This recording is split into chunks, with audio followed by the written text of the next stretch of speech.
Já vás zdravím u mého dalšího videa. Dnes se podíváme zase na unboxing, ale tentokrát to nebude unboxing figurky, ale hry Ghost of Tsushima, speciální edice pro PlayStation 4. Studio je Sucker Punch Production a jedná se o akční adventuru s prvky RPG. Hra se odehrává v roce 1274 v Japonsku, kde mongolská armáda zabrala ostrov Tsushima a hrajeme za samuraje Jina. Teď mi to akorát ten balíček přišel, došel jsem teď ze zásilkovny, takže to jdu rychle natočit a jdu se na to podívat. Je to ještě nerozbalená krabice, takže vůbec nevím, co v tom je, jestli mi to vůbec došlo správně a hlavně v pořádku, nerozbitý. Tak já to tedy otevřu.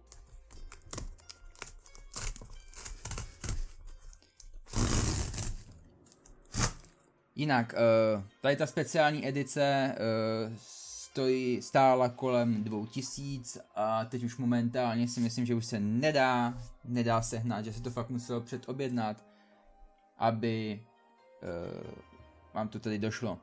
Speciální edice by měla obsahovat steelbook plus nějaký digitální obsah. To vám hnedka tadyhle řeknu, až to rozbalím.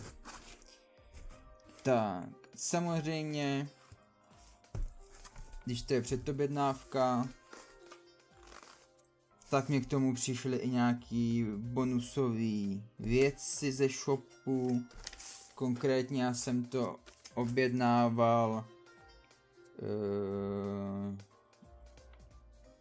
teď tady nevidím název, myslím, že supergamer.cz, jo, supergamer.cz a stál mi to 2179 korun, tato speciální edice. Tak. Tomu mi tedy shop poslal tričko. Takhle ho rozložím.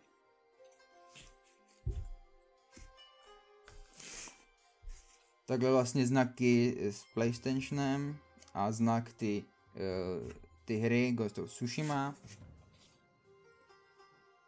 Dále mi k tomu shop poslal plakát, který se mě sem ani nevěděl. Vlastně to je plakát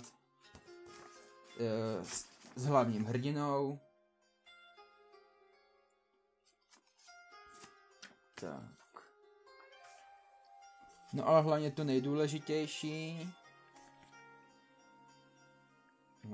nejdůležitější. Krabička, steelbook se hrou. Takže koukám, že tady ten steelbook vlastně přišel jenom samotný steelbook, takže mě k tomu nepřišla plastová krabička, jestli teda dobře vidím. Což teda já jsem si objednával, to jsem nenatáčel, nedávno před měsícem The Last of Us 2. To jsem bohužel nenatočil, taky jsem si kupoval speciální edici se steelbookem a tam tedy to přišlo zvlášť, steelbook zvlášť a ještě plastová krabička, kterým vlastně byly 2 disky na hru.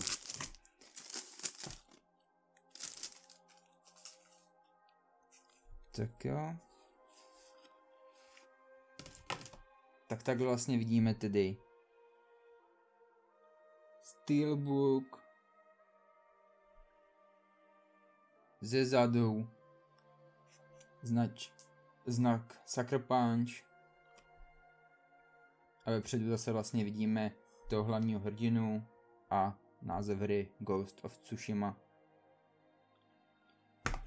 Tak jsem ještě přišel, koukám, obal na tu krabičku. Jak to tak?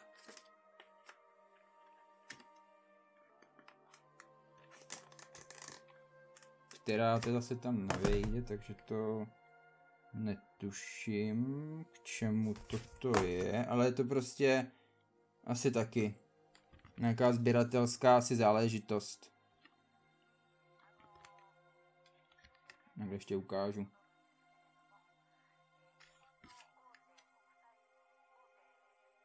Tak. Podíváme se dovnitř, jestli mi to přišlo v pořádku. Ano. Je tady nějaký, jo, tady je ten bonus, takže to vám ukazovat nebudu zatím. Tady je ten digitální bonus kód. A takhle to je vnitř krabičky. Digitální obsah obsahuje jeden technický bod ve hře, talisman Hachimanovy přízně, skiny, zlatou masku a sadu mečů a digitální mini artbook od vydavatelství Dark Horse a komentář režiséra. Tak tady vlastně máte celý obsah, ty speciální edice plus dárky ze shopu supergame.cz. Tak jo, doufám, že se vám to takhle líbilo, jak se vám to ukázal a rozbalil, co ta speciální edice obsahuje.